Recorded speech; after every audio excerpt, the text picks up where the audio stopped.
Don't touch me! Charlotte's voice cracked as she jerked away from Luke Halloway's outstretched hand, her carpetbag falling to the dusty ground. The cowboy froze, confusion flickering across his weathered face. They'd exchanged perhaps 5 words since she stepped off that stagecoach, and now she was flinching like he'd raised a fist. His eyes dropped to where her sleeve had ridden up. Dark purple bloomed across pale skin. "Ma'am, who did that to you?" The question hung in the air between them, heavy as thunder before a storm. Before we continue, please subscribe to our channel and follow this story to the very end. Comment below with your city so I can see how far this story has traveled. Charlotte's breath came in short, painful gasps as she stared at the stranger who was supposed to be her husband. The man before her, tall, broad-shouldered, with lines carved deep around his eyes from too many years squinting at harsh sun, watched her with an expression she couldn't quite read. Not anger, not disgust. Something worse. Concern. "I asked you a question, Miss Bennett." Luke's voice was gentler now, but firm. "Who put their hands on you?" "Nobody." The lie tasted bitter. Charlotte bent quickly to retrieve her bag, wincing as the movement pulled at tender ribs. "I'm clumsy. Fell down some stairs back in Kansas City." "Kansas City got stairs that leave handprint bruises?" Luke pointed to her wrist, where 4 distinct marks showed purple-black against her skin. "Because those look like fingers to me." Charlotte's heart hammered. This wasn't how it was supposed to go. She'd answered his advertisement, written careful letters about being a good cook and a hard worker. He'd responded with pragmatic words about needing companionship and someone to help with the ranch work. A business arrangement. Nothing about love or tenderness. Nothing that required her to explain the past 3 years of her life. "Mr. Halloway, we had an agreement." She forced steel into her voice. "You needed a wife. I needed to leave Kansas. The particulars of why I left don't concern our arrangement." "The hell they don't," Luke's jaw tightened. "I'm not marrying a woman who's running scared without knowing what she's running from." "You're not marrying me at all if you keep pressing." Charlotte lifted her chin, meeting his gaze despite the fear clawing at her throat. "I can get back on that stagecoach right now." They stood in the middle of Silver Creek's main street, dust swirling around their feet. A few townspeople had stopped to watch the spectacle, the mail-order bride and the Halloway boy facing off like gunslingers. Charlotte felt their eyes on her, felt the weight of judgment and curiosity. Luke seemed to sense it too. He exhaled slowly, then picked up her other bag. "We'll talk at the ranch. Come on." "I haven't agreed to anything yet." "You came all this way to turn back now?" Luke started walking toward a wagon hitched outside the general store. "That'd be a damn waste of train fare." Charlotte's fingers trembled as she gripped her carpetbag. He was right, curse him. She'd spent every penny she had on that train ticket and the modest dress she wore. Going back meant returning to Uncle Martin's house, to his whiskey-soaked rages and heavy fists, to the locked bedroom and the sound of his boots on the stairs late at night. She followed Luke to the wagon.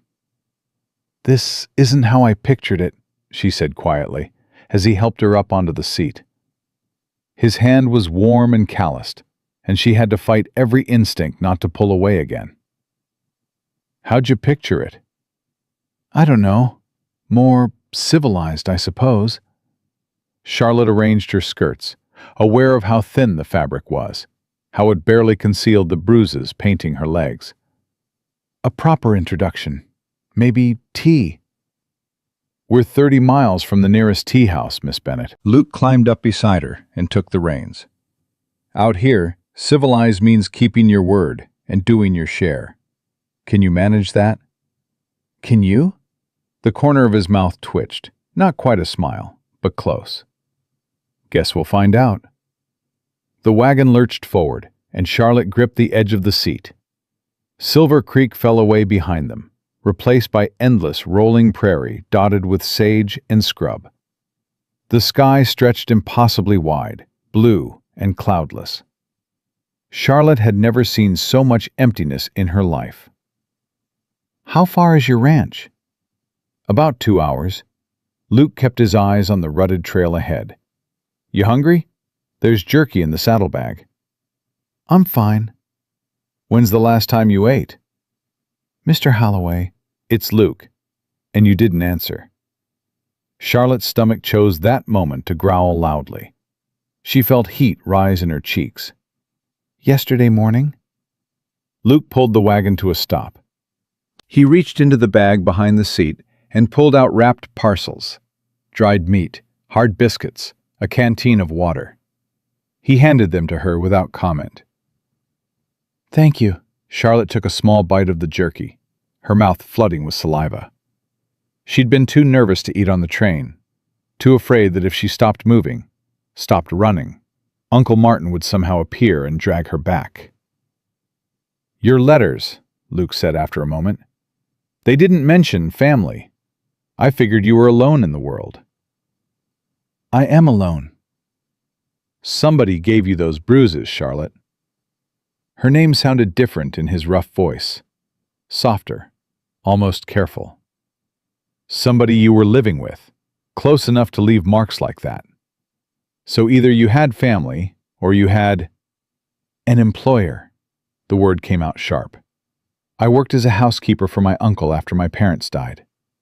He had particular ideas about discipline when I didn't meet his standards." It wasn't entirely a lie. Uncle Martin had made her clean his house, cook his meals, wash his clothes.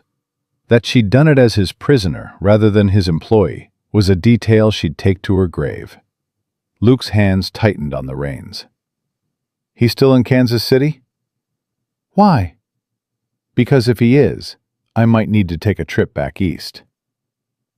Something in his tone made Charlotte look at him sharply. There was no humor in his expression now, just a cold anger that should have frightened her, but somehow didn't. "He can't hurt me anymore," she said quietly. "I made sure of that when I left." "Good." Luke clicked his tongue, and the horses started moving again. "But if he comes looking, you tell me. Understand?" Charlotte nodded, not trusting her voice. This man, this stranger she'd agreed to marry, was already offering her more protection than anyone had in 3 years. It made her chest ache with something she didn't dare name. They rode in silence for a while, the wagon creaking and swaying over the rough ground. Charlotte's body protested every jolt, but she kept her face neutral. She'd learned long ago how to hide pain. "The ranch," Luke said eventually. "It's not much. Just me and about 60 head of cattle. Got a 2-room cabin and a barn that needs fixing. I do most of the work myself, though I hire hands during roundup. I can help. I'm stronger than I look." "You're thin as a fence rail." Luke glanced at her. "When's the last time you had a proper meal?" "Define proper." His expression darkened. "Jesus. I told you I could cook. I didn't say anyone let me eat what I cooked." The words slipped out before she could stop them. Charlotte bit her lip, cursing her loose tongue. She'd revealed too much already. But Luke didn't press, just shook his head and handed her another piece of jerky. "You'll eat at my table," he said firmly. 3 times a day if you want. And nobody raises a hand to you. Ever. That clear?" "Yes." Charlotte's throat felt tight. Why are you being kind to me? Why wouldn't I be? Because kindness usually has a price. Luke was quiet for a long moment. When he spoke, his voice was low and rough. "I lost my wife 2 years ago. Fever took her in 3 days. We'd been married 8 years, and I loved her more than breathing." He paused, jaw working. "I'm not looking to replace her, Charlotte. I'm looking for someone to share the work with. Someone to talk to when the silence gets too damn loud. That's all this is." "That's all I'm offering, too." Charlotte met his eyes. "I can cook and clean and help with the ranch. I can be a companion. But I can't," she faltered, heat flooding her face. "I can't be a wife in all the ways that means." "I'm not asking you to be." "You say that now." "And I'll say it tomorrow and the day after." Luke's gaze was steady, unflinching. "I need you to understand something. My Mary, she was sunshine and laughter and everything good. What we had," his voice cracked slightly, "That can't be replicated. I'm not fool enough to try. "So whatever this arrangement is between us, it's honest work for honest companionship. Nothing more unless you decide different." Charlotte studied his face, looking for the lie, looking for the moment when the mask would slip and she'd see the cruelty underneath. But all she saw was grief and loneliness and a bone-deep weariness that matched her own. "All right," she whispered. "I'll trust you." "Don't trust me yet. Wait and see if I earn it." The honesty of that response nearly undid her. Charlotte turned away, blinking hard against the sudden sting of tears. She would not cry. She'd cried herself dry in Uncle Martin's house, and she'd sworn she was done with tears. The prairie stretched endlessly before them, golden in the afternoon sun. Charlotte had never seen anything so beautiful or so lonely. "Tell me about the ranch," she said, desperate to fill the silence with something other than her own thoughts. Luke seemed to understand. He talked as they rode, his voice falling into an easy rhythm as he described the land, the cattle, the challenges of making a living in this harsh country. Charlotte listened, letting his words wash over her, trying to picture the life that awaited her. "There's a creek runs through the east pasture," Luke was saying. "Best water for miles.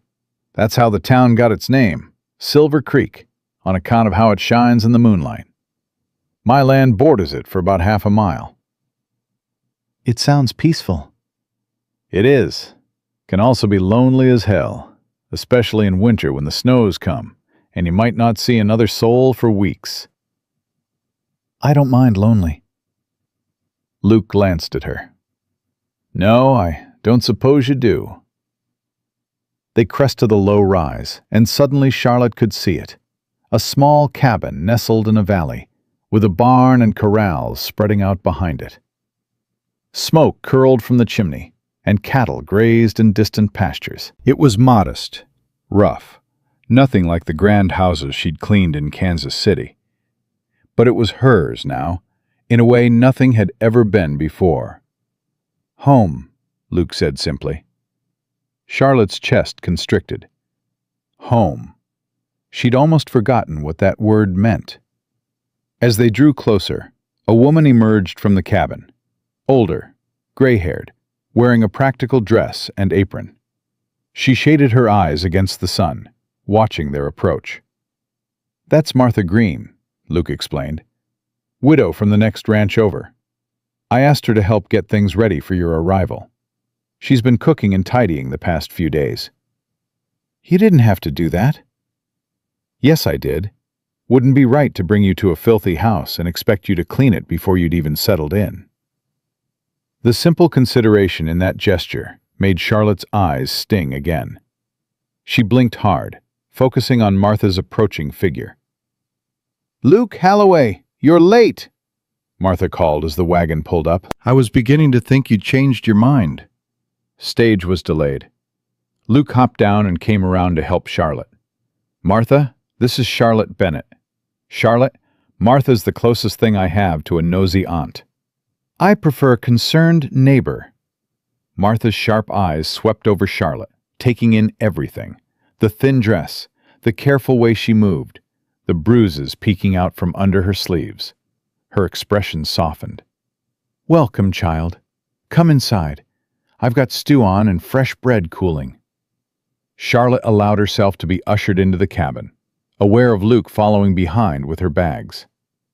The interior was simple but clean. A main room with a fireplace, table, and chairs, a small kitchen area, and 2 doors leading to what must be bedrooms. Quilts hung on the walls, and curtains framed the windows. It smelled like wood smoke and cooking food, and something indefinably safe. "I'll leave you ladies to get acquainted," Luke said, setting down the bags. "I need to check on the cattle." "Dinner's in an hour," Martha called after him. To Charlotte, she said, "Sit down before you fall down. You look about ready to collapse." Charlotte sank into a chair, her legs suddenly weak. Now that she'd stopped moving, stopped running, the exhaustion hit her like a physical blow. Martha ladled stew into a bowl and set it in front of her with a thick slice of bread. "Eat. We'll talk after." The first spoonful of hot stew nearly made Charlotte weep.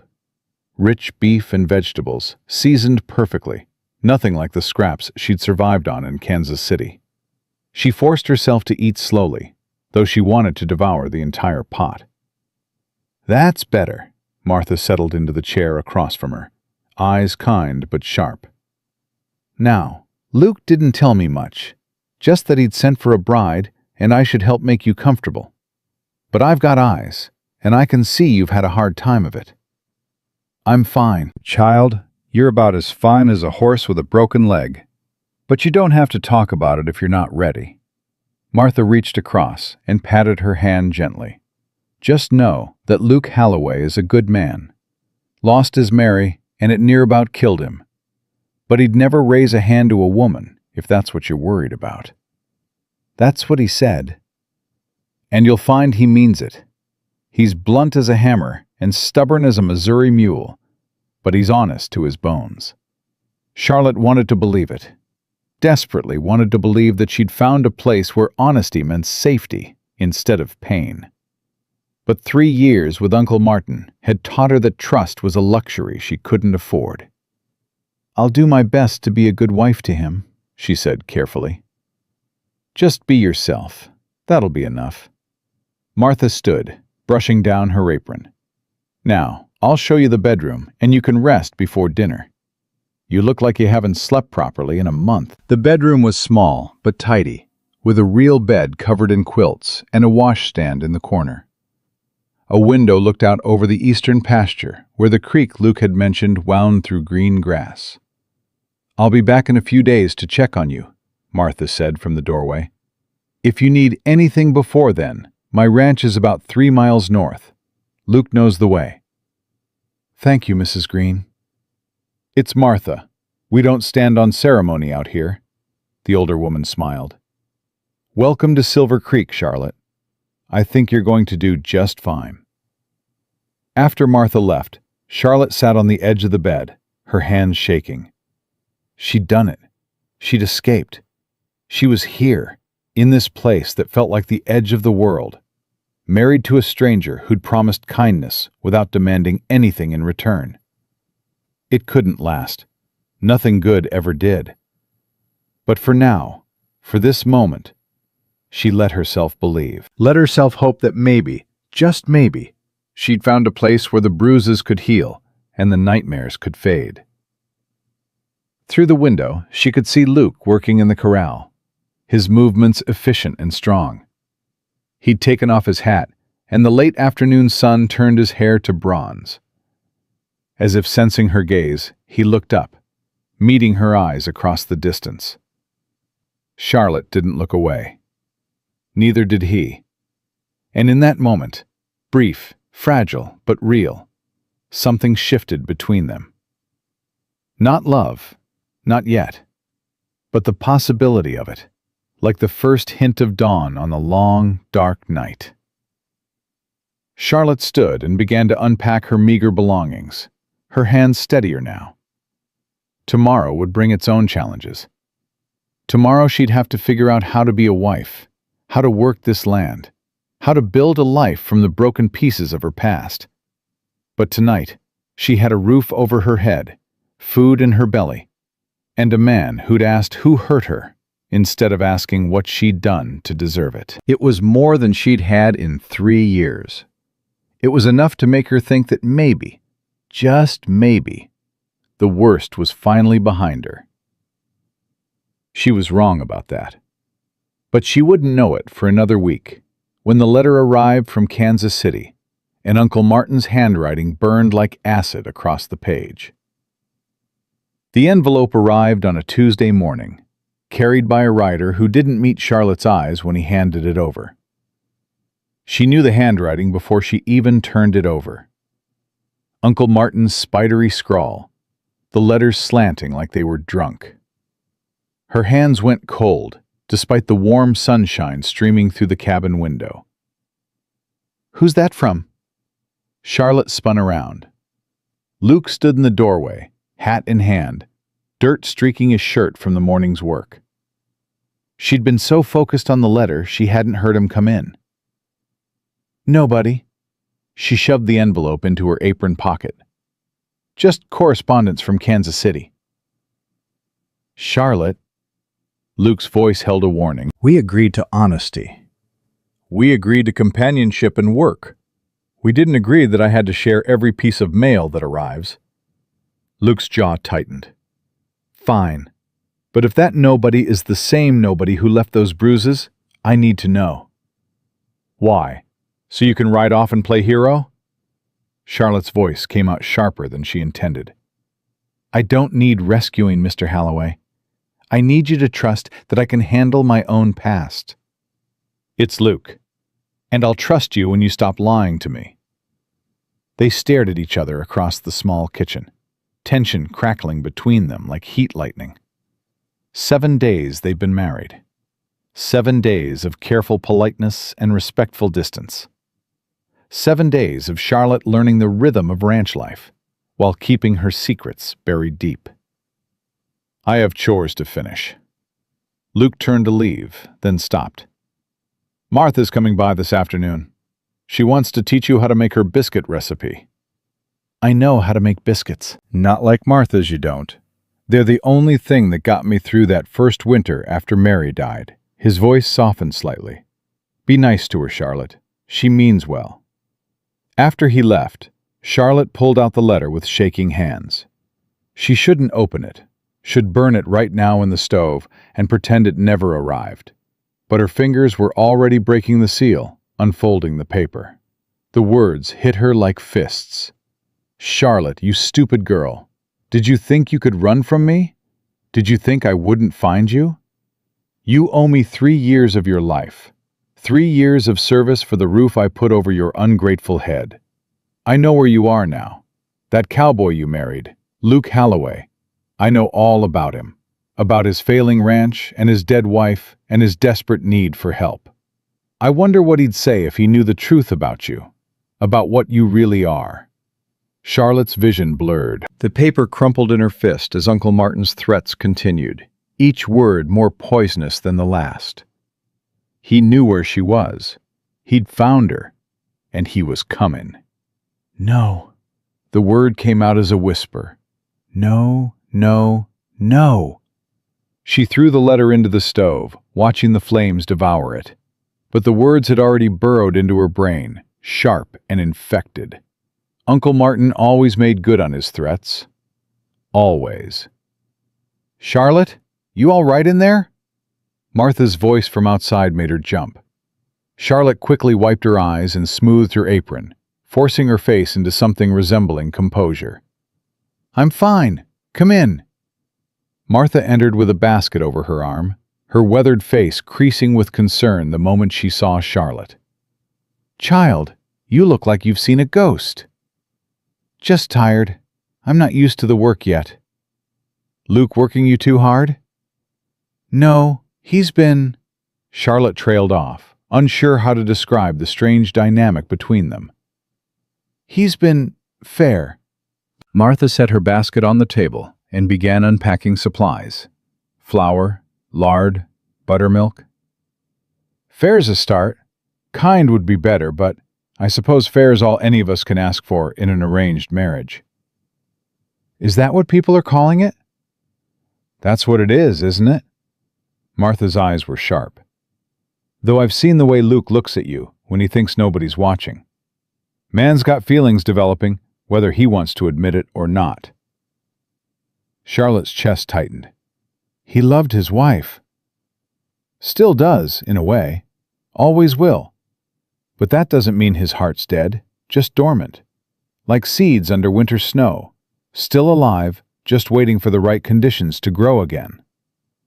Martha began measuring flour. Question is, are you willing to be his spring? I don't know what I'm willing to be. Charlotte picked up the buttermilk, grateful for something to do with her hands. I'm still figuring out how to survive being here. Surviving's not the same as living, child. Before Charlotte could respond, Luke's voice carried through the open door. Charlotte, need you out here. She found him in the barn, standing over a cow lying on her side, clearly in distress. The animal's breathing came in harsh, labored gasps. She's trying to calf, but something's wrong. Luke's face was grim. I need your help to turn the calf. It's breech. I don't know anything about birthing cattle. You're about to learn. Get over here and hold her head steady while I work. Talk to her. Keep her calm. Charlotte knelt in the straw, her hands trembling as she stroked the cow's neck. The animal's eye rolled white with pain and fear, an expression Charlotte knew intimately. It's all right, girl, she whispered. You're going to be all right. Luke worked quickly, his hands gentle despite their size. That's it. Keep talking to her. She needs to hear your voice. What if she doesn't make it? Then we lose them both, an amount $200 I can't afford to lose. Luke's jaw was set with concentration. But she's strong. She'll fight. How do you know? Because she has to. Because giving up isn't an option. He met Charlotte's eyes briefly. Same as you. The moment stretched between them, weighted with meaning. Then the cow bellowed, and Luke turned his full attention back to his work. Almost there. Come on, Mama. Push. Charlotte found herself holding her breath as Luke guided the calf free. For a terrible moment, the small body lay still and silent. Then Luke cleared its mouth and nose, and suddenly it was coughing, breathing, struggling to stand on wobbly legs. There you go. Luke sat back on his heels, relief evident in every line of his body. Welcome to the world, little one. The mother cow struggled to her feet and began licking her calf, low sounds of comfort rumbling in her throat. Charlotte watched, something aching in her chest. She'd never seen anything like this. New life emerging from pain and struggle. Fierce maternal love overriding exhaustion. You did good. Luke's voice pulled her back. Most women would have fainted or run. I'm not most women. No, you're not. He studied her face, and Charlotte had the uncomfortable feeling he could see straight through her carefully constructed walls. Whatever's in that letter that's got you spooked, you can tell me. I meant what I said about protection. I know you did, but some things can't be protected against. Try me. Charlotte stood, brushing straw from her skirt. I should get back. Martha's waiting to teach me her biscuit recipe. Charlotte, please, Luke, not now. She left before he could press further, her heart hammering. Back in the cabin, Martha had the ingredients laid out and was humming tunelessly as she worked. Everything all right with the cow? She had her calf. Both survived. Good. Luke can't afford to lose livestock right now. Martha began showing her how to cut the lard into the flour. Ranch is struggling more than he lets on. That's why he needed a wife, extra hands to help with the work. He told me that. Did he tell you about the note he's got with the bank? 3 months behind on payments. Did he tell you about the fence that needs replacing before winter, or he'll lose half his herd? Did he tell you his neighbor's been pressuring him to sell, offering pennies on the dollar? Charlotte's hands stilled. No. Men have their pride, but you should know what you've married into. This ranch fails, you'll both be starting over with nothing. Why are you telling me this? Martha's expression softened. Because you look like a woman carrying the weight of the world already. Figured you should know what Luke's carrying too. Might help you understand why he's so damn stubborn about everything. They worked in silence for a while, Charlotte's mind racing. Uncle Martin had mentioned Luke's failing ranch in his letter. Had he known before she'd even arrived? Had he been keeping track of her, watching and waiting for the perfect moment to strike? There, Martha dusted flour from her hands. Now you try. Remember, don't overwork the dough or they'll be tough. Charlotte's first batch came out passable, though nothing like Martha's perfect golden rounds. They were eating them with butter and honey when Luke came in, cleaned up from the barn. "Smells good in here." "Charlotte made her first batch." Martha pushed the plate toward him. "Try one." Luke took a bite, chewing thoughtfully. Charlotte held her breath, unsure why his opinion suddenly mattered so much. "Not bad. Little dense, but you'll get the hang of it." "High praise from Luke Halloway," Martha laughed. "He once told me my stew tasted like boot leather." "It did that day. You'd put too much salt in." I was distracted. My youngest had the croup. Their easy banter made Charlotte feel like an outsider looking in. These people had history, shared memories, inside jokes. She was just a stranger who'd answered an advertisement. "I should go." Martha gathered her things. "Henry will be wondering where I've gotten to. Charlotte, practice that recipe. Luke here's partial to good biscuits." After Martha left, Charlotte and Luke fell into their evening routine. She prepared dinner while he finished the day's chores. They ate in relative silence, the only sounds the scrape of utensils on plates and the crackle of the fire. "The calf's doing well," Luke said finally. "Strong. She'll fetch a good price come market time." "That's good." "Charlotte, about earlier." "I don't want to talk about the letter." "Then talk about something else. Talk about anything. I'm tired of this silence between us." Charlotte set down her fork. "What do you want me to say? That I'm frightened? That I feel like I'm waiting for the other shoe to drop? That every time you're kind to me, I wonder when the cruelty will start?" Luke's face darkened. "I am not your uncle." "I know that. But knowing it and believing it are two different things." "Then what will it take? What do I have to do to prove I'm not going to hurt you?" "Time." Charlotte's voice broke slightly. "Just give me time." Luke stood abruptly, his chair scraping against the floor. "Take all the time you need. I'll be in the barn." He left without another word, and Charlotte sat alone in the gathering darkness, wondering how she'd managed to push away the one person offering her safety. She cleaned up dinner, washed the dishes, laid out tomorrow's bread to rise. Normal tasks, mundane routines, but nothing felt normal. Nothing felt safe. Uncle Martin's words kept echoing in her head. "I know where you are. I'm coming for you." Sleep didn't come easily that night.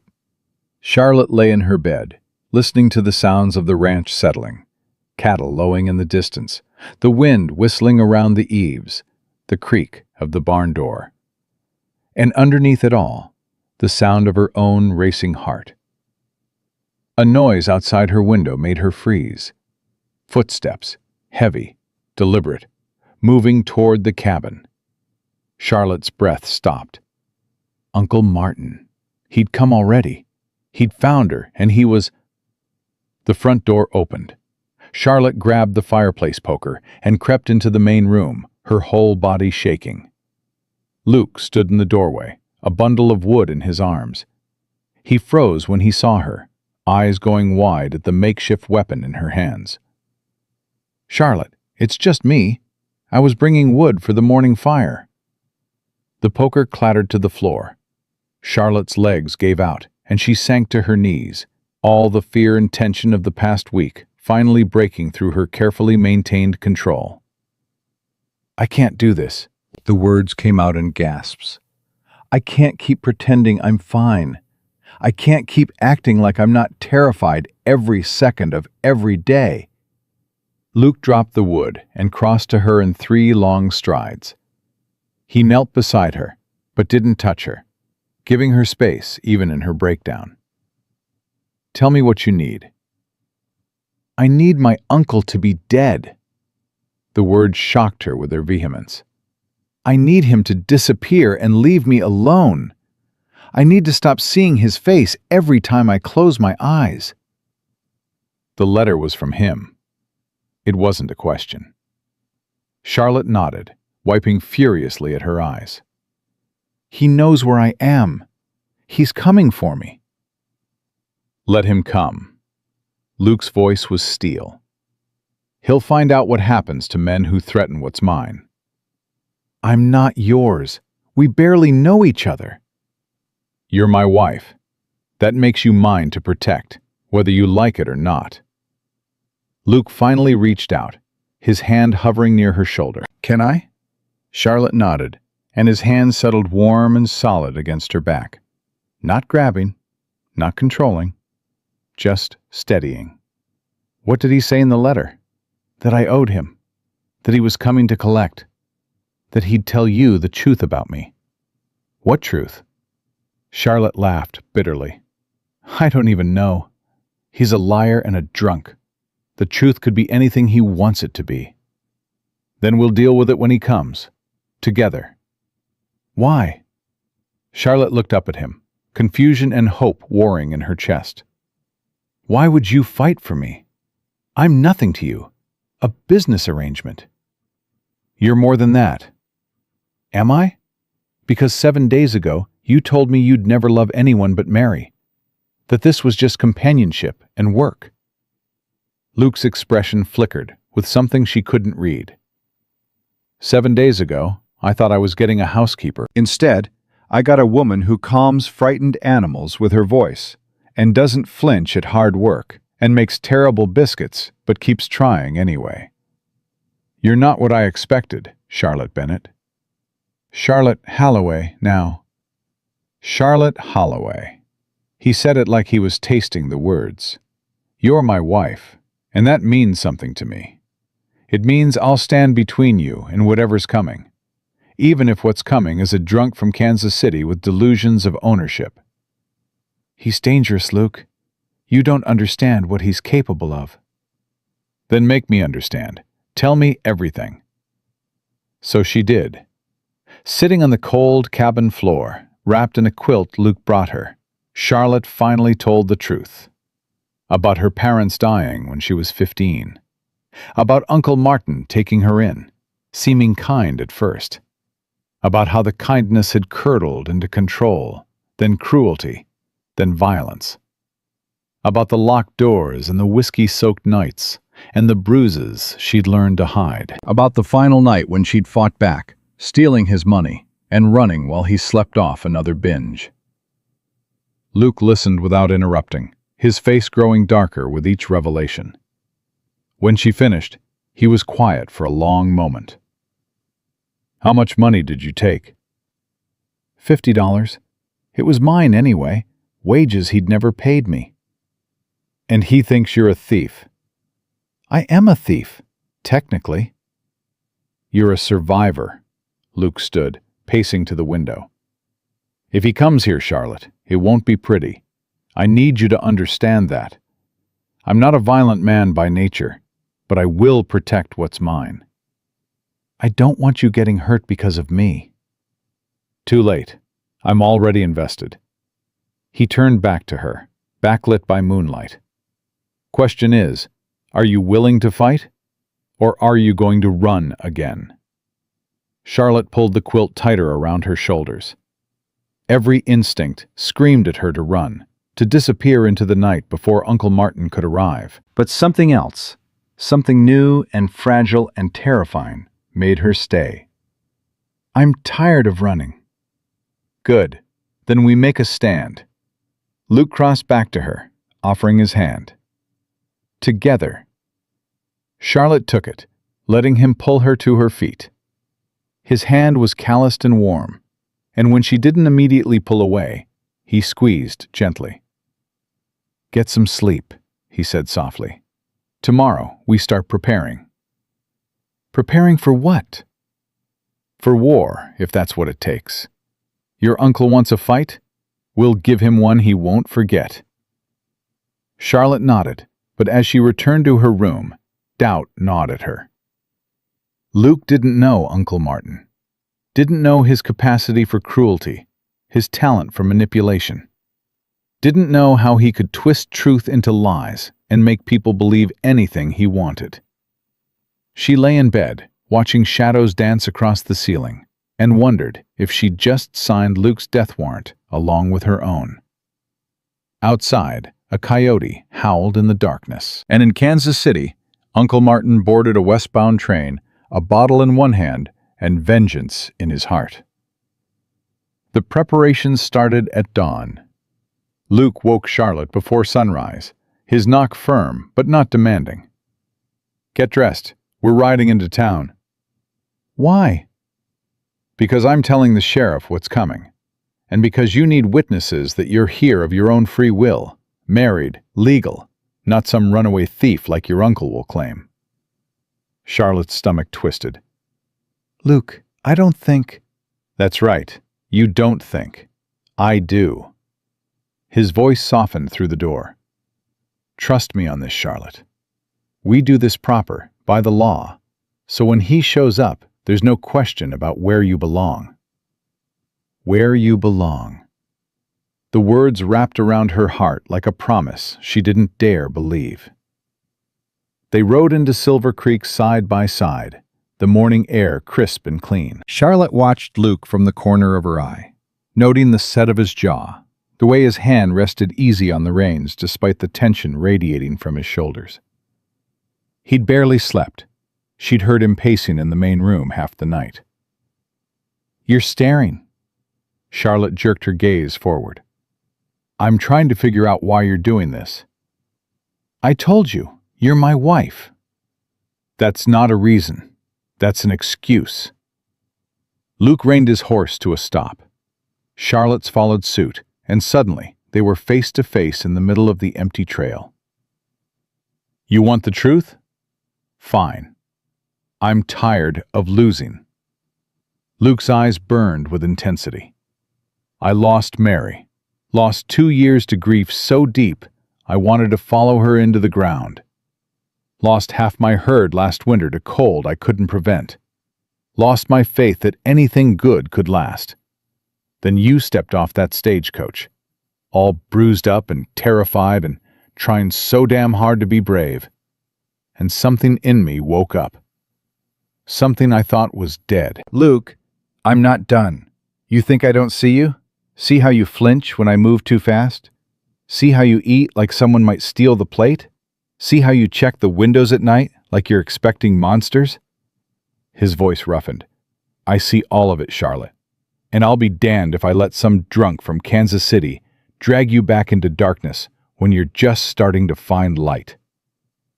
Charlotte's throat closed. No one had ever fought for her. Not like this. Not with this fierce, protective intensity that felt nothing like Uncle Martin's suffocating control and everything like safety.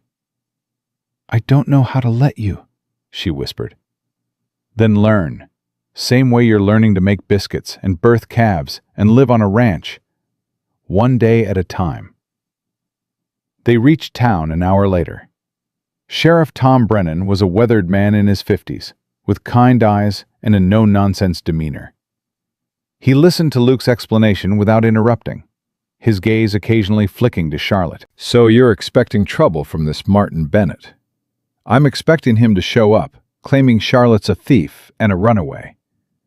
I want it on record that she's here legally, married to me, of her own consent." "That true, Mrs. Holloway?" The sheriff addressed Charlotte directly. "You here of your own free will?" "Yes, sir." "And this uncle of yours, he got any legal claim on you? Any debts owed? Contracts signed?" Charlotte's hands twisted in her lap. "I took $50 from his house when I left. Money he owed me for 3 years of work. But he'll say I stole it." "Did he pay you wages regular like? Any documentation?" "No, I was family. He said room and board was payment enough." Sheriff Brennan leaned back in his chair. "So legally, you were living as his dependent, not his employee. That complicates things." "She was living as his prisoner," Luke snapped. Look at her arm, Sheriff. Those bruises didn't come from falling downstairs. I believe you, Luke. But belief and law aren't always the same thing. If Bennett shows up with claims, I'll need more than bruises that are already healing. Charlotte's heart sank. So he can just take me back? Not if you're married legal. Luke's your husband now.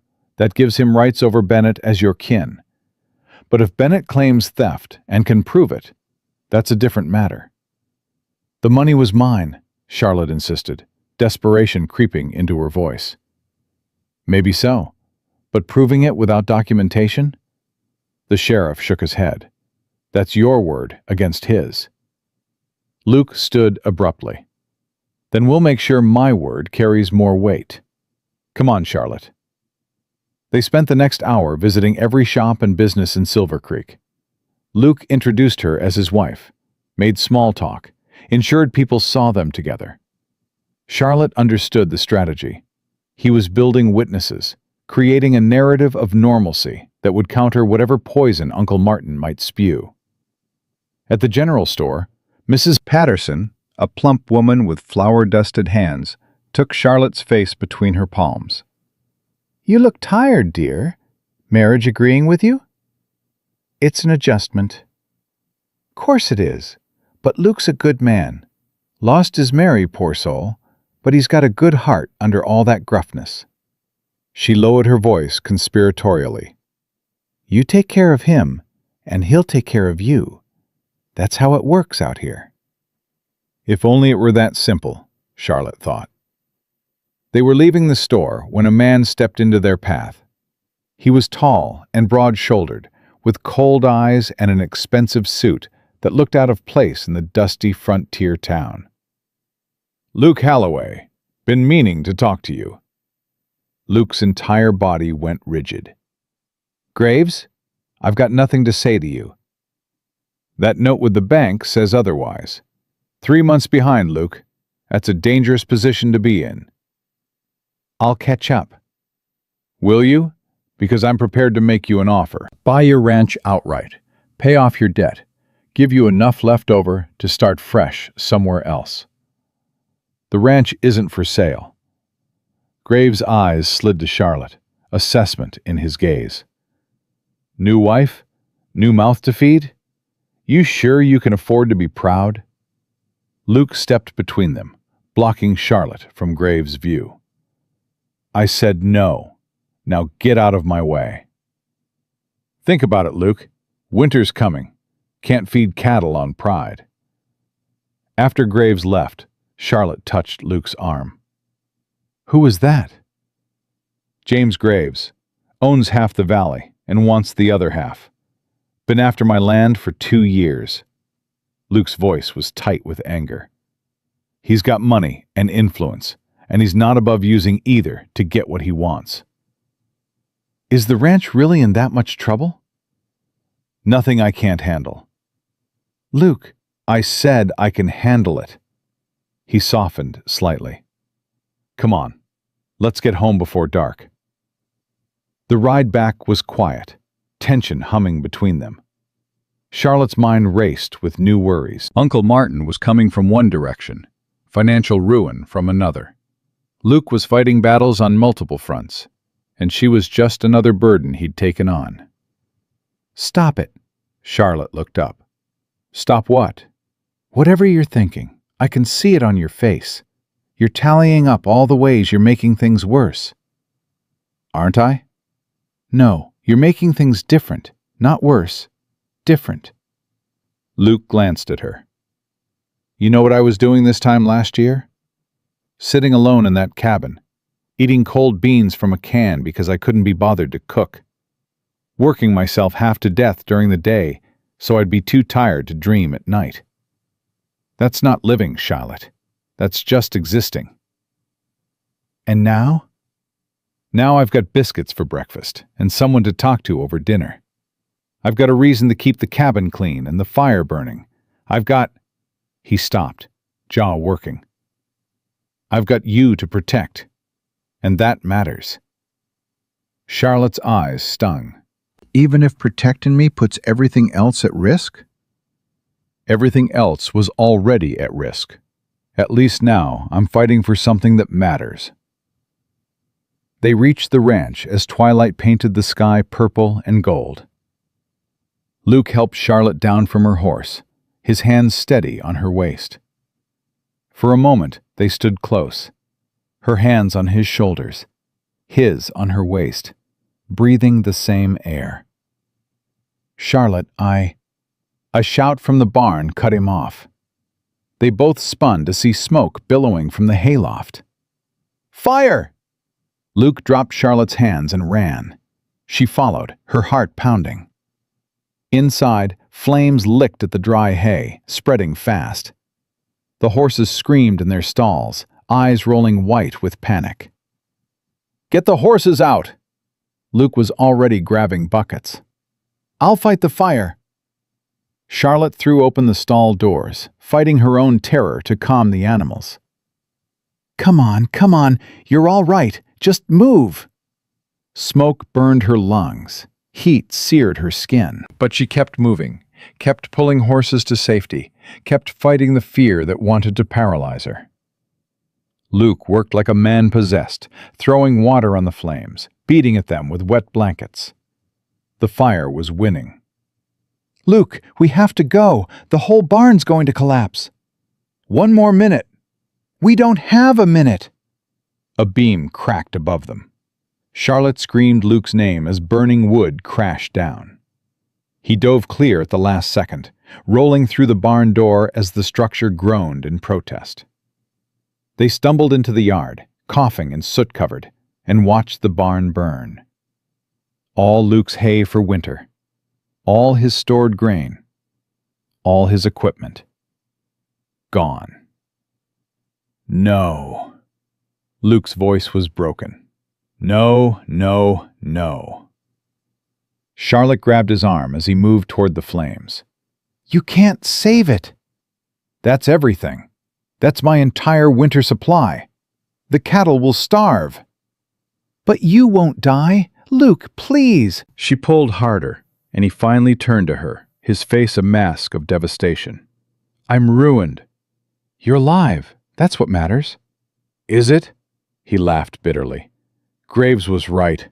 I can't afford pride. Can't afford you. Can't afford anything." The words hit like a slap. Charlotte dropped his arm, stepping back. "I didn't mean it like that," Luke said quickly. "Yes, you did. And you're right. I'm just another mouth to feed when you can barely feed yourself. Charlotte, I should go." She turned toward the cabin, vision blurring with tears. "I should pack my things and go before I drag you down any further." "Where would you go? Back to Kansas City? Back to your uncle?" "Anywhere but here, watching you lose everything because you tried to save someone who isn't worth saving." Luke caught her wrist, spinning her back around. "Don't you dare. Don't you dare say you're not worth it." "Look around, Luke. Your barn is burning. Your ranch is failing. And I brought nothing but trouble to your door." "You brought yourself, and that's enough." "How can you say that? How can you possibly?" He kissed her. It wasn't gentle or tentative. It was desperate and fierce and tasted like smoke and salt and need. Charlotte froze for a heartbeat, then kissed him back just as fiercely, her hands fisting in his shirt, all her fear and longing pouring into that single point of contact. When they broke apart, both breathing hard, Luke pressed his forehead to hers. "I can't lose you too. I can't. So don't ask me to let you go." "Luke, I know it's too soon. I know I'm supposed to still be grieving Mary. I know this was supposed to be just practical. But I'm done lying to myself." His voice roughened. "I'm falling for you, Charlotte. Maybe already fallen. And I don't care if the timing's wrong or if it's too fast or if the whole damn world thinks I'm crazy. You're the first thing that's made sense in 2 years." Charlotte's tears spilled over.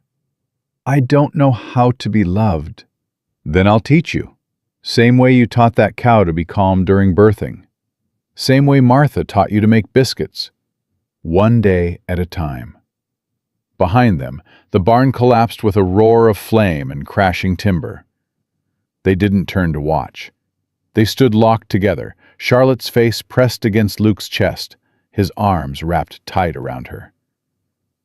"What do we do now?" she whispered. "We survive. We figure it out. We—" Hoofbeats interrupted him. They turned to see a rider approaching fast through the gathering darkness. As he drew closer, Charlotte recognized the stagecoach driver from town. "Luke! Mrs. Halloway!" He reined in hard, his horse dancing nervously near the fire. "Sheriff sent me. There's a man in town asking about Charlotte Bennett. Drunk, mean, making threats. Says he's her uncle, and he's coming to take her home." Charlotte's blood turned to ice. "He's here. Uncle Martin's here." "When?" Luke's voice was deadly calm. "Arrived on the evening stage. Sheriff's got him at the saloon trying to calm him down. But he's already told half the town that Charlotte's a thief and a liar. Says he's got legal papers proving she owes him money and service." "Does he?" Luke demanded. Sheriff couldn't say. Papers look official, but nothing. "Charlotte, get in the house." "Luke, please." "Get in the house and lock the door. I'm going to town." "You can't. He's dangerous when he's drunk." "So am I." Luke's eyes were hard as flint. "He wants a fight? I'll give him one. But he's not touching you. Not tonight. Not ever." Charlotte grabbed his arm. "If you kill him, they'll hang you. Please, Luke, please don't do this." For a long moment, Luke stared down at her, conflict warring in his expression. Then he exhaled slowly. "Fine. We go to the sheriff. Together. We let the law handle it." "You sure about that, Luke?" The messenger looked doubtful. "Man's got the whole saloon believing his story. Says Charlotte seduced him, stole his money, ran off to trap some desperate cowboy into marriage." Luke's jaw clenched so hard, Charlotte heard his teeth grind. "Then we tell the truth. Charlotte, can you face him?" She wanted to say no, wanted to run and hide and never look into Uncle Martin's hate-filled eyes again. But she thought of the cow fighting to birth her calf, thought of Luke diving into burning barn to save what he could, thought of herself, beaten down for 3 years, finally finding the courage to run. "Yes, I can face him." "That's my girl." Luke squeezed her hand. "Let's go finish this." They rode through the night, the smell of smoke clinging to their clothes, Charlotte's heart hammering against her ribs. Somewhere ahead, Uncle Martin waited with his lies and his violence and his unshakable belief that she belonged to him. But she wasn't alone this time. This time, she had Luke, and God help Uncle Martin, because Charlotte was done being afraid. They heard the shouting before they even reached the saloon. Uncle Martin's voice, slurred but unmistakable, carried through the night air. 3 years I gave that ungrateful girl. 3 years of shelter and food and Christian charity. And how does she repay me? Steals my money and runs off like a common thief." Charlotte's hands tightened on the reins. Beside her, Luke's face was stone. "You can still turn back," he said quietly. "No, I can't." They dismounted outside the saloon. Through the windows, Charlotte could see Uncle Martin holding court, a bottle in one hand and those forged papers in the other. He'd gotten fatter since she'd left, his face bloated and red from whiskey. But his eyes were the same, cold and mean and filled with the absolute certainty that he owned her. "Charlotte." Luke caught her arm before she could push through the door. "Whatever happens in there, whatever he says, remember, you're not his anymore. You're mine." The possessiveness in his voice should have frightened her. Instead, it steadied her. I'm ready." The saloon went silent when they walked in. Every eye turned to Charlotte, measuring and judging. She felt their gazes like physical weight, the respectable women clutching their husbands' arms, the men with drinks frozen halfway to their mouths, Sheriff Brennan standing near Uncle Martin with one hand on his gun belt. And Uncle Martin. God, Uncle Martin. His face contorted with rage and something else, satisfaction. Like he'd known all along she'd come to him eventually. "There she is! There's the little thief!" He lurched forward, and Charlotte instinctively stepped back. Luke moved in front of her, a wall of muscle and fury. "You don't talk to my wife," Luke said, his voice dangerously quiet. "Your wife?" Uncle Martin laughed, the sound ugly and wet. Is that what she told you? That she's free to marry? She's mine, boy. Property of Martin Bennett until her debt is paid. She's not property, and the only debt here is what you owe her for 3 years of slave labor. Slave labor? I gave her everything. After her worthless parents died and left her with nothing, I took her in, fed her, clothed her, kept a roof over her head, and she repaid me with theft and lies? Charlotte found her voice. You beat me. You locked me in my room. You discipline. A guardian's right when dealing with a disobedient girl. Uncle Martin's eyes locked on hers, and Charlotte saw the threat there, the promise of what he'd do if he got her back. You needed correction, Charlotte. You were always too willful, too proud, just like your mother. Don't you dare speak about my mother. Your mother was a fool who married beneath her station and died poor. I won't let you follow in her footsteps. He turned to the crowd, playing to them. This cowboy she's run off with, you know his ranch is failing? He's 3 months behind on his banknote. His barn just burned down. He's desperate, and she took advantage of that desperation. That's a lie. Charlotte stepped around Luke, anger overriding fear. I answered his advertisement honestly. We married legally. Everything was proper. Proper? You committed theft and fraud. I have the paperwork right here. Uncle Martin waved the papers. A contract signed by Charlotte's father before he died, placing her in my care until age 21. She's only 19. That means she had no legal right to marry without my consent. Charlotte's heart stopped. That's not... My father would never... Your father was dying and desperate. He wanted to ensure you'd be cared for. Uncle Martin's smile was poison. The contract is legal and binding, which means your marriage isn't. Luke grabbed the papers from Uncle Martin's hand, scanning them quickly. His face went pale. Charlotte, did your father sign this? I never saw any contract. He wouldn't have... It's his signature, isn't it? Uncle Martin pressed. You recognize your own father's hand? Charlotte looked at the paper Luke held. Her father's signature stared back at her, shaky but unmistakable. The date was 2 days before he died. No. The word came out as a whisper. No. He promised he'd take care of me. He promised. He did take care of you. He gave you to me. Uncle Martin's voice turned oily, false sympathetic. I know this is hard, Charlotte, but you need to come home. Fulfill your obligation. Then, when you're 21, you'll be free to marry whoever you want.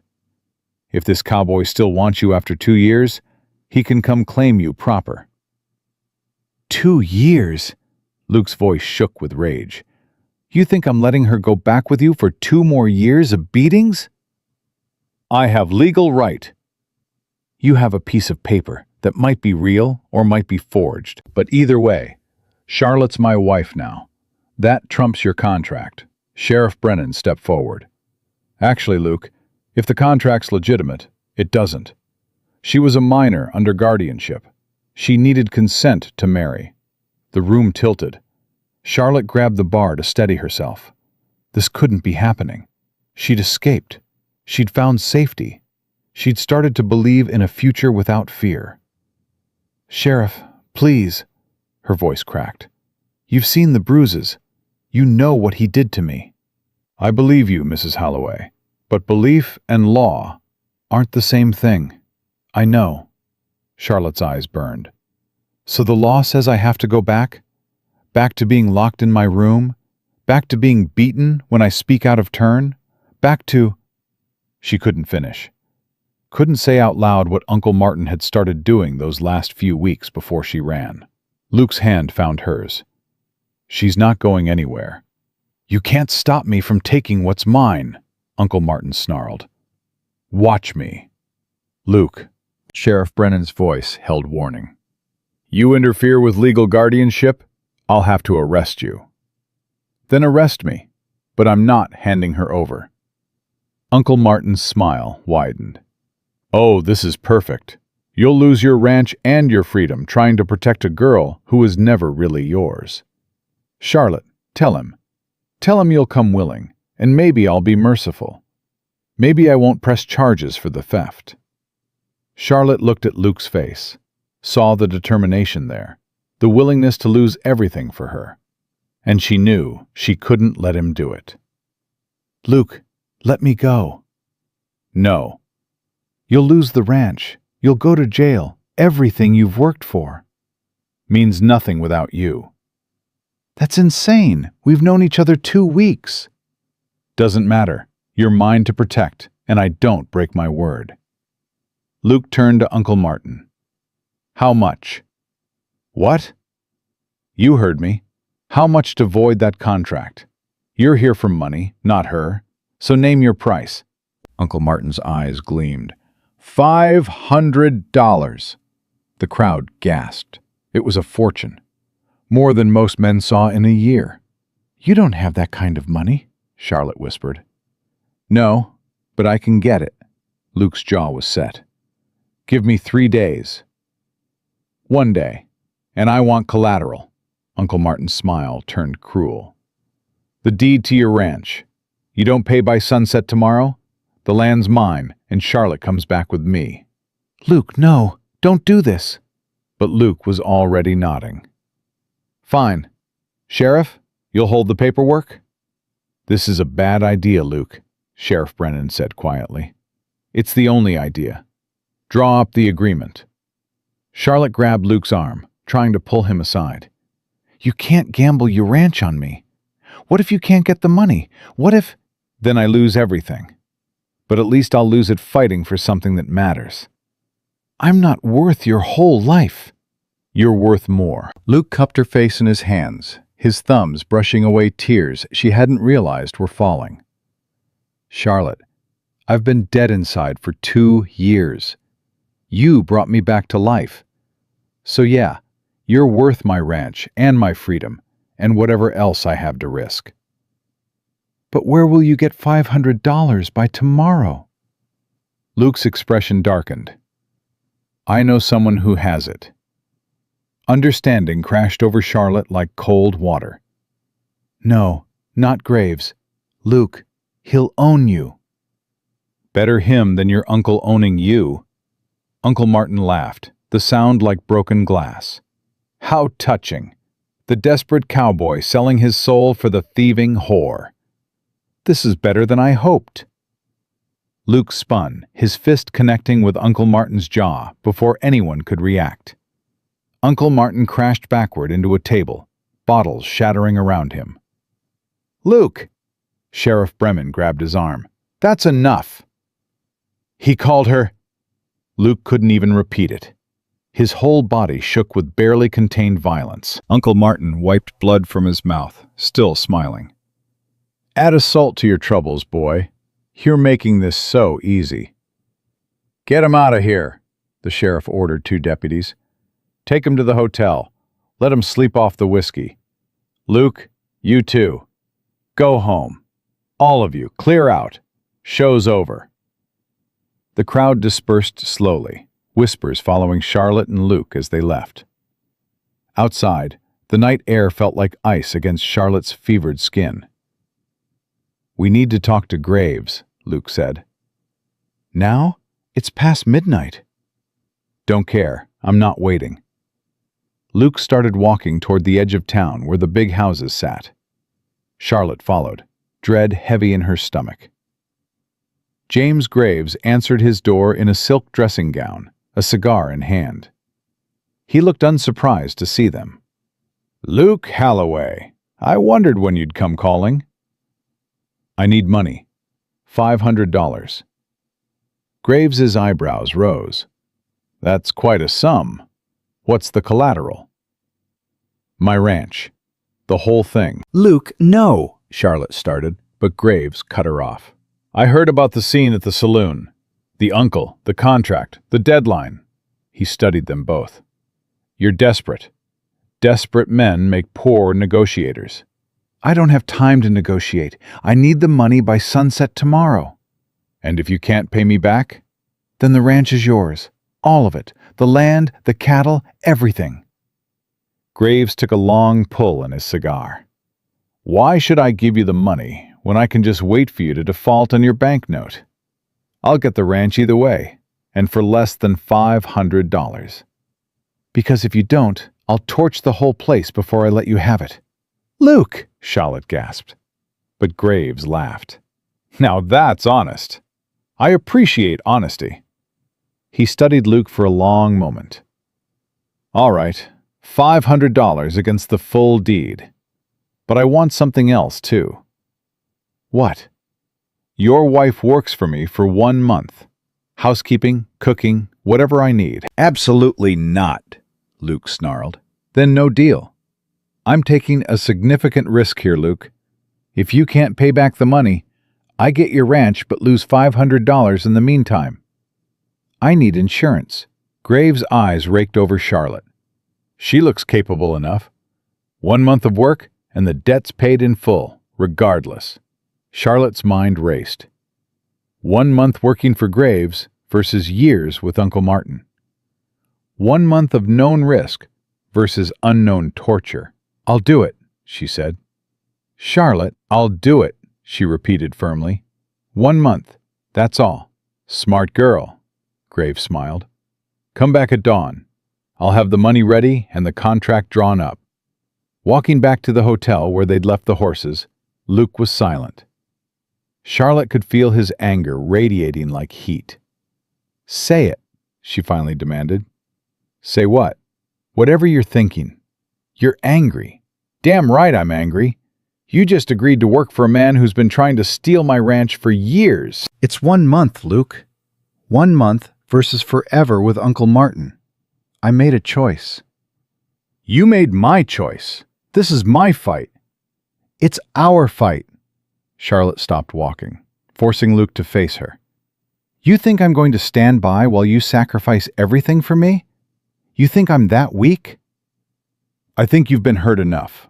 I think letting you walk into Graves's house is like handing you to another predator." Then trust me to handle it. Trust me to be strong enough. Luke's expression cracked. "I'm trying. God, I'm trying. But every instinct I have says to lock you up somewhere safe and fight this battle alone." That's what Uncle Martin did. Locked me up. Kept me safe. Charlotte's voice turned bitter. How did that work out? The truth of it hit Luke like a punch. He exhaled slowly, running a hand through his hair. "You're right. I'm sorry. He couldn't finish. I know. Charlotte stepped closer, placing her hand on his chest. But we're partners, remember? We fight this together. Together, Luke echoed. Then, quieter, "I'm falling for you so damn hard it scares me." Good, because I'm falling too. And misery loves company. Despite everything, Luke laughed. It was brief and rough, but real. He pulled her close, and Charlotte let herself lean into him, drawing strength from his solid presence. "We should get some sleep," he said finally. "Big day tomorrow." They rented a room at the hotel. 1 room, 1 bed. Neither of them suggested separate accommodations. Charlotte changed behind a screen while Luke stoked the small fire. When she emerged in her nightgown, He'd already settled into a chair by the window. "You're not sleeping in the chair. Wouldn't be proper." "Luke, we're married, and after everything today, I think propriety is the least of our concerns." He studied her face. "Charlotte, if I get in that bed with you—" "I know, and I'm not ready for that. But I need—" Her voice caught. "I need to not be alone tonight. I need to know you're here." Luke nodded slowly. He lay down on top of the covers, fully clothed. Charlotte crawled under the blankets, keeping space between them, but close enough to feel his warmth. "Tell me about Mary," she whispered into the darkness. "Why?" "Because she was part of you. Because understanding her helps me understand you." Luke was quiet for so long, Charlotte thought he wouldn't answer. Then, slowly, he began to speak. "She was sunshine. That's the only way I can describe it. Always smiling, always finding joy in small things. A pretty rock, a good meal, the way light hit the prairie grass. She made everything better just by being there." "How did you meet?" "Church social. She was new in town, and I was a young fool trying to impress her. I fell off my horse showing off, broke my arm in 2 places. She helped set it, laughing the whole time at what an idiot I was." Charlotte smiled in the darkness. "Sounds like she was smart, too. Smart enough to see through my pride, and cocky enough to call me on it. We married 3 months later. Her father thought it was too fast, but Mary said, 'When you know, you know.'" "Do you think—" Charlotte hesitated. "Do you think she'd hate me for taking her place?" "You're not taking her place. You're making a new one." Luke shifted slightly. "And no, she'd like you. She always rooted for the underdog, and you're the biggest underdog I've ever met." "I don't feel like an underdog. I feel like a burden." "Then you're not paying attention." Luke's hand found hers under the blanket. "You're the strongest person I know, Charlotte. You survived 3 years of hell and came out still fighting. That's not burden. That's courage." Charlotte's throat tightened. She squeezed his hand, holding on like he was the only solid thing in a world spinning out of control. "I'm scared," she admitted. "About tomorrow, about Graves, about Uncle Martin, about all of it." "Me too."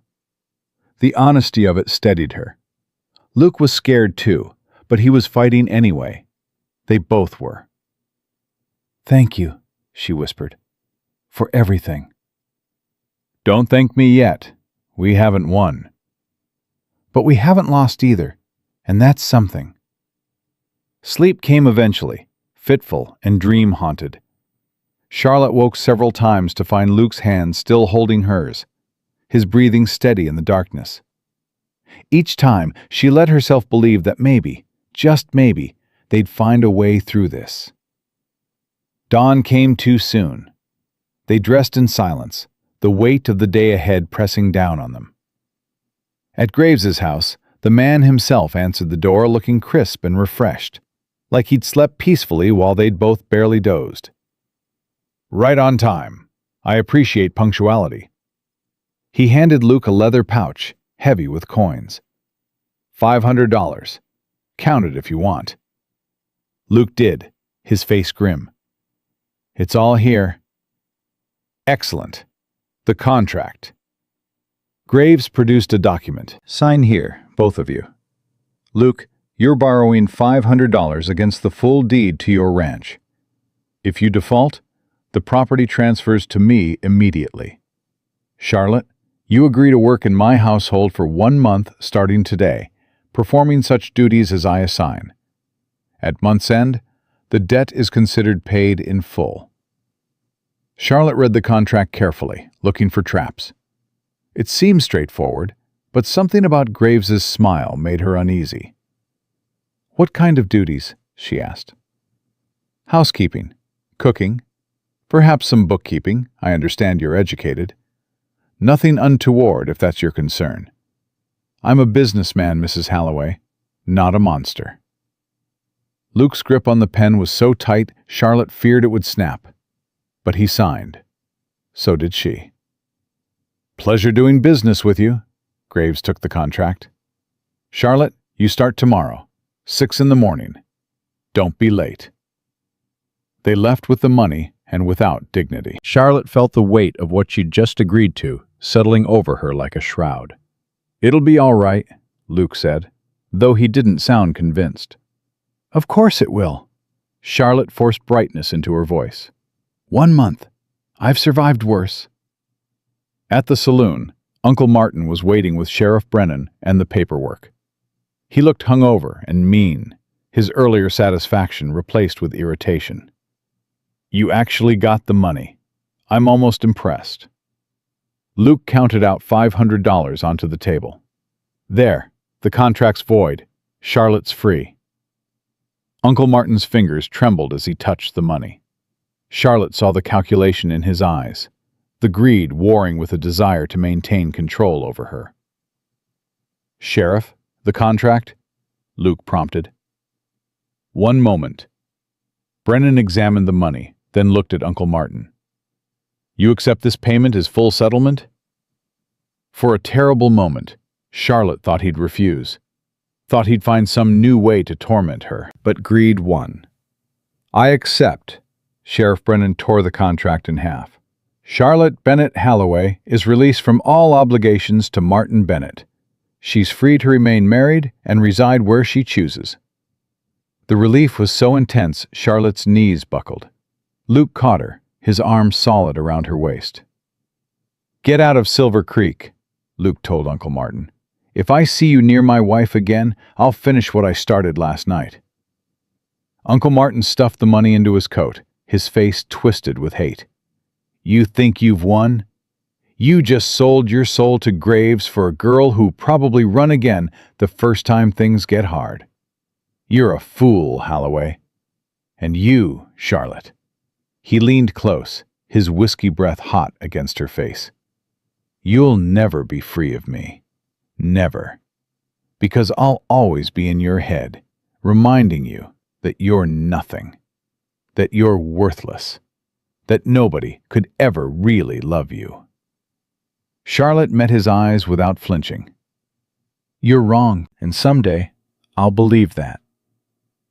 They walked out of the saloon into the bright morning sunshine, legally and completely free.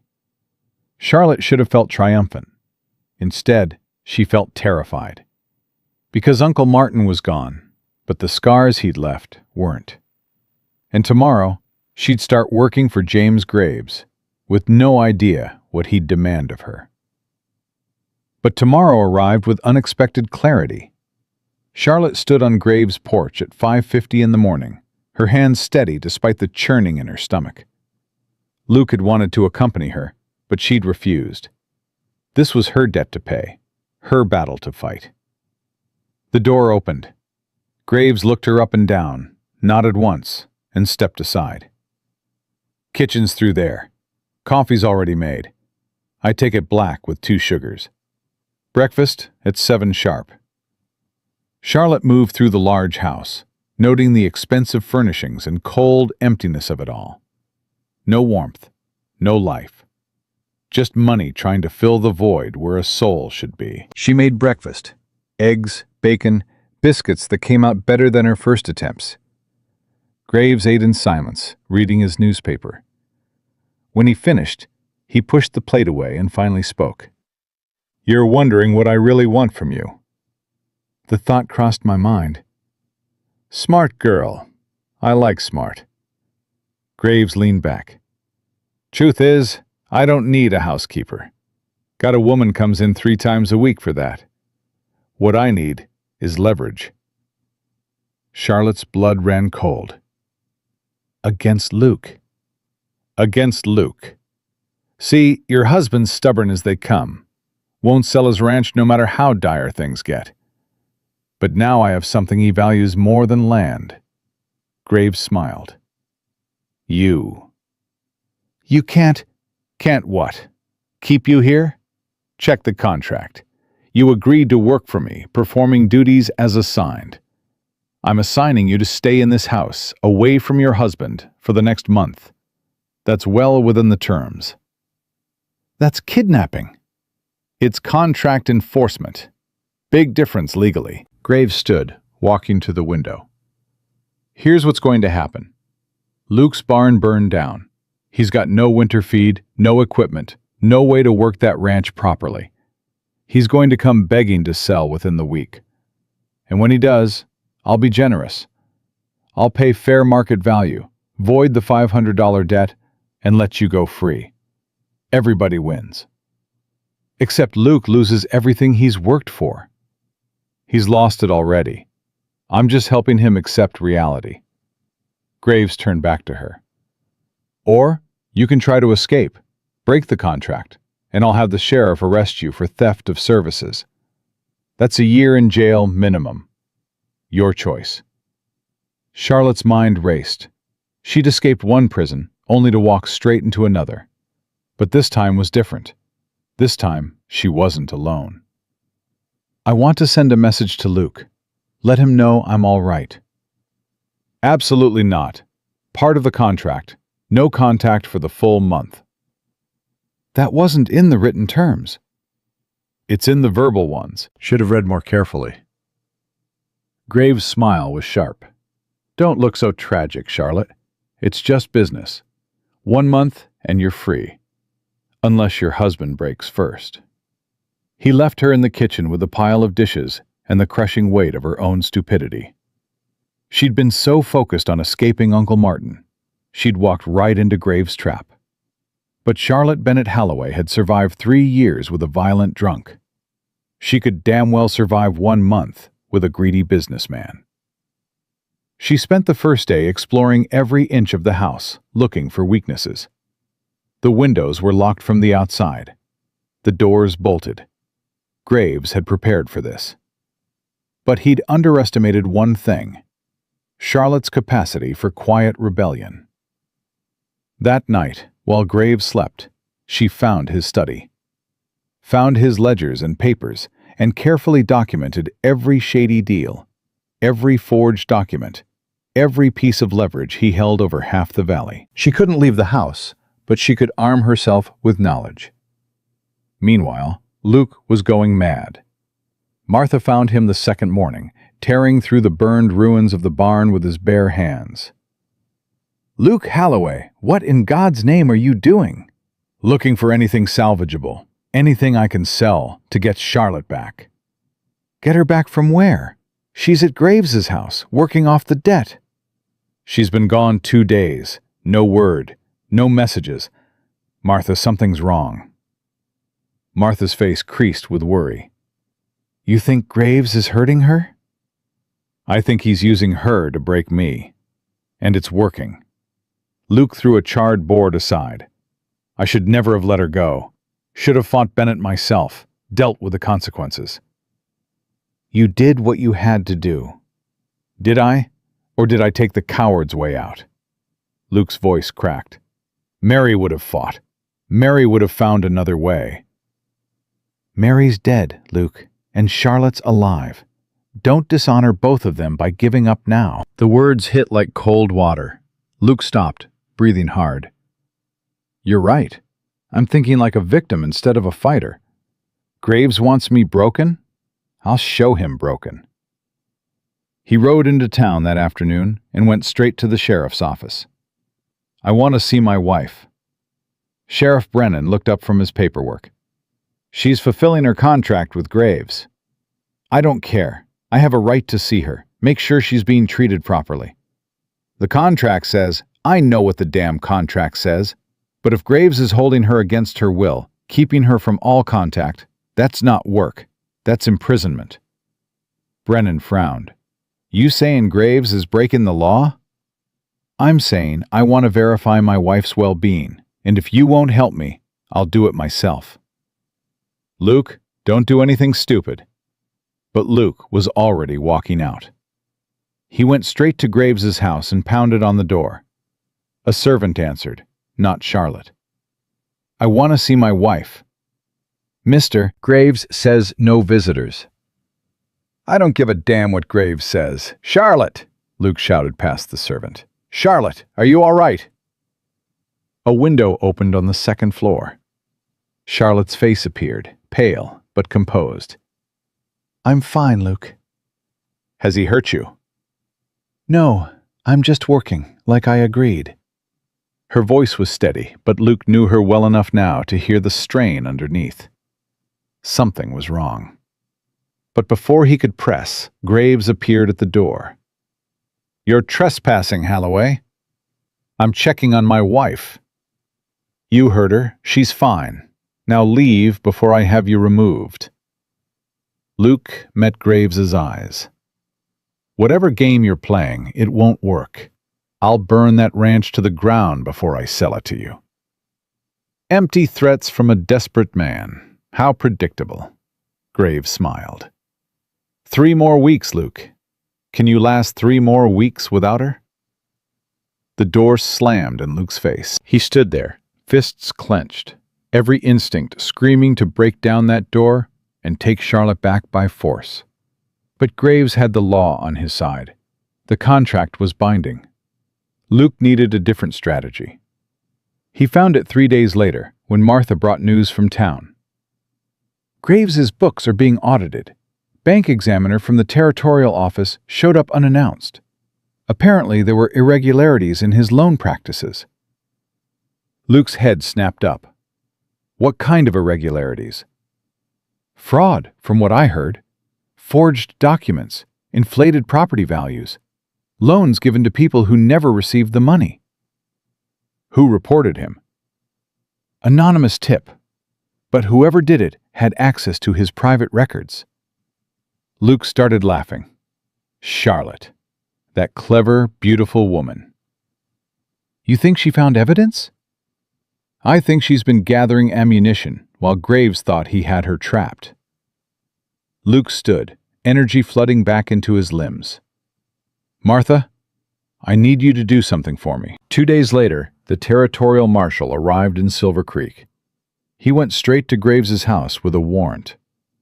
Charlotte watched from her locked room as they searched the study, finding every ledger she'd carefully left open, every incriminating document she'd marked with tiny tears in the corner. Graves was arrested within the hour.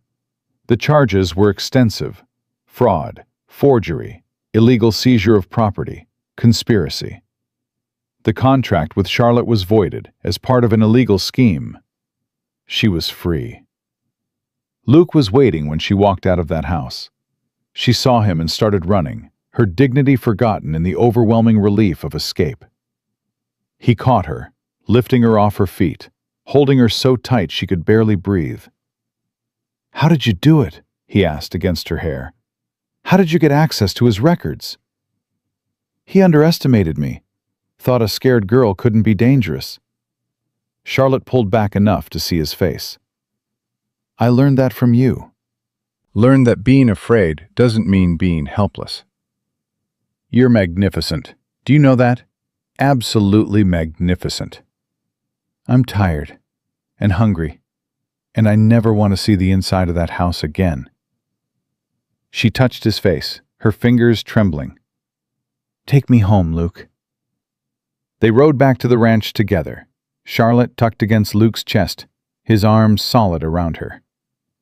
The burned barn stood like a skeleton against the sky, but somehow it didn't seem as devastating now. We'll rebuild, Luke said, following her gaze. It'll take time, but we'll do it. We don't have money for lumber. No, but Graves's assets are being seized. The bank examiner says anyone who can prove Graves defrauded them gets first claim on the money. I'm betting I can prove my land was worth more than the $500 he gave me. Charlotte laughed, despite her exhaustion. So we might actually come out ahead? Might. Won't know for sure until the legal mess gets sorted. But even if we don't, Luke tightened his arms around her. We've got each other. That's worth more than any ranch. Over the next weeks, life slowly settled into a new rhythm. The territorial court ruled in Luke's favor. Graves had indeed defrauded him and dozens of others. Luke received compensation enough to rebuild the barn, buy winter feed, and pay off his banknote with money left over. Uncle Martin disappeared back to Kansas City, the $500 gone to whiskey within a month. News reached them that he died in a bar fight, drunk and angry to the end. Charlotte felt nothing when she heard. No grief, no relief. Just the quiet closing of a chapter she'd already moved past.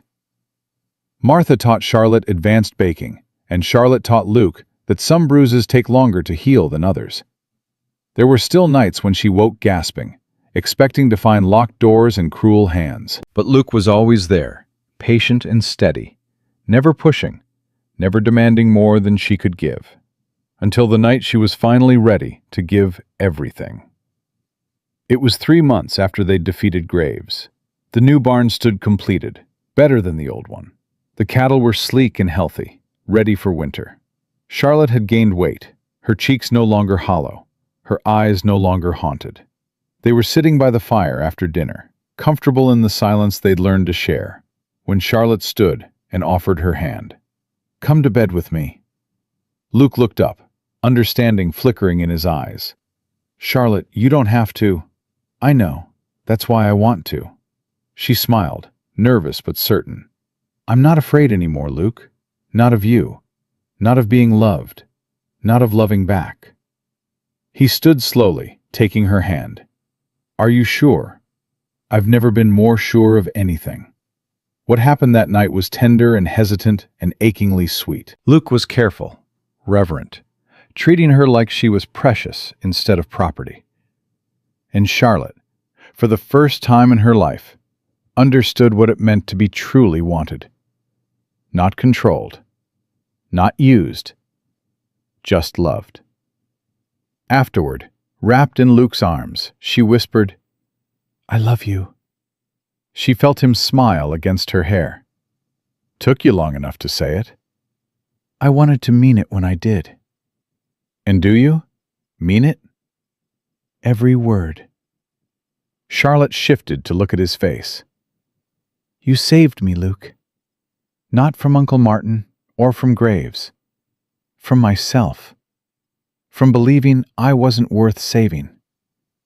"You did that yourself. I just stood witness." "We saved each other then." "Yeah." Luke's voice was rough with emotion. "I guess we did." Winter came hard that year, but the ranch weathered it. So did Charlotte and Luke, growing stronger together with each challenge they faced. Martha declared them the most stubborn pair she'd ever met, and meant it as the highest compliment. Spring brought new calves and new hope. Charlotte discovered she was pregnant on a bright April morning, and Luke cried when she told him, great heaving sobs of joy and fear and overwhelming love. "What if I'm a terrible father? What if I can't protect our child? What if you're exactly what our baby needs? What if we do this together, like everything else?" Charlotte took his face in her hands. "You're going to be an amazing father, Luke Halloway. And I'm going to be right beside you, learning how to be an amazing mother." Their daughter was born in January, screaming and red-faced and absolutely perfect. They named her Mary Charlotte Halloway, honoring both the past and the present, the love that was lost and the love that was found. Martha declared the baby had Luke's stubborn chin and Charlotte's fierce eyes, and would probably grow up to run the whole valley. They didn't doubt it for a second. On Mary Charlotte's first birthday, Luke and Charlotte stood together, watching their daughter take her first wobbling steps. The ranch was thriving, the barn full of hay and cattle, the house warm with life and laughter. Everything Charlotte had never dared to hope for had somehow become real. "Thank you," Luke said quietly. "For what?" "For getting off that stagecoach, for being brave enough to trust me, for fighting when it would have been easier to run, for loving me back when I'd forgotten how to love myself." Charlotte leaned against him, their daughter giggling as she tumbled into Martha's waiting arms.